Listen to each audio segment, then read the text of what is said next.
Hello and welcome back to AP Psychology here on Educator.com. This time we're going to be taking a look at social psychology, the last formal unit in the AP Psychology course. As we take a look at this, you'll notice that social psychology has 8 to 10%. So this is a fairly substantial portion of the multiple choice in your AP Psych multiple choice aspect of the test. So social psychology. So we're going to be looking at group dynamics, attribution processes. How do we explain how we ourselves and other people, why do they do behavior? How do we explain that behavior? We're going to look at interpersonal perception, how we perceive each other, how we interpret each other's behaviors, conformity, compliance, and obedience, attitudes and attitude change. Oh, no, he didn't. Yes, I did. Organizational behavior, aggression and, antisocial behavior, and cultural influences. And so this part of the course is going to focus on how individuals relate to one another in social situations. And so social psychologists are going to study social attitudes, social influence, and other social phenomena. So we're going to have 20 or 30 terms that start with social. And so you're going to learn to distinguish among these different terms. First is social psychology. And that's the scientific study of how we think about, influence, and relate to one another.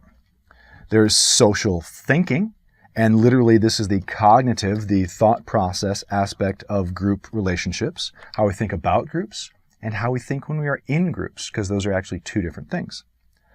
Social influence is how being in groups affects us, how we conform, how we obey.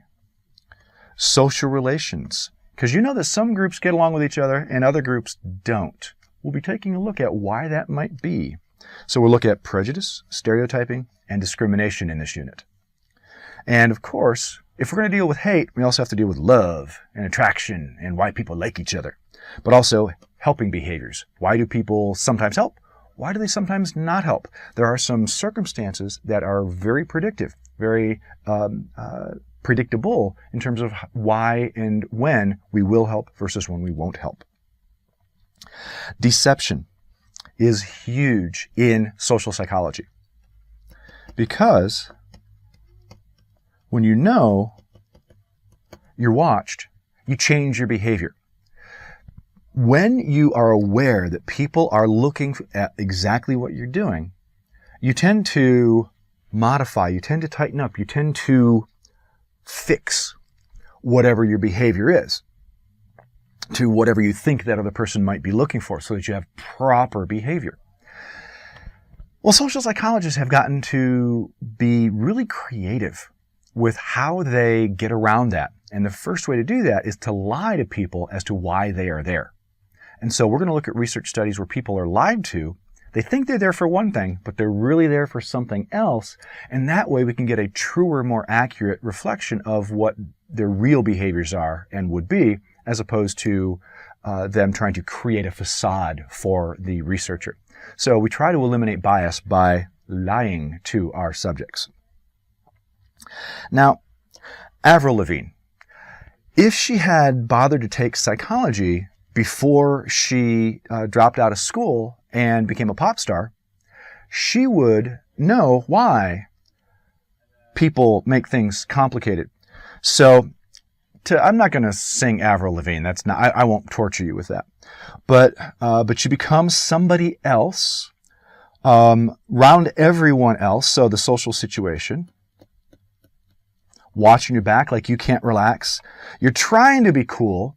You're trying to engage in what's called impression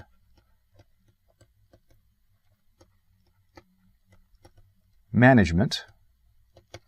You look like a fool to me. Why do you have to go and make things so complicated?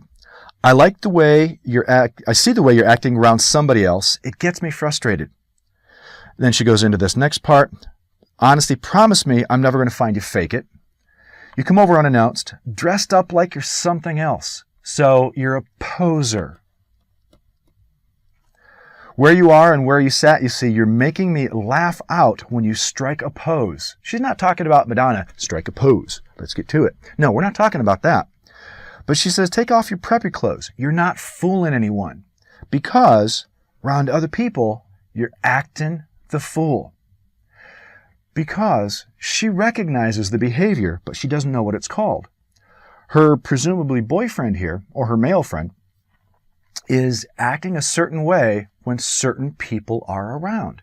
And that's one of the things that you may have noticed. So when you are one-on-one with a friend, and guys are like this a lot, they can be pretty cool. But you put them around their friends, around somebody else, around everyone else, we tend to pose and preen and act a particular way that we don't when we're not one-on-one. So the situation modifies our behavior. And that's the very simple behavior. This is a very simple example of it. And Avril Lavigne captured it quite well in the song Complicated. Now, if you love Avril Lavigne's song, then I may have ruined it for you or given you more insight. Or if you hate Avril Lavigne, you might say, why did you have to go and bring her up? Well, because I like Canada.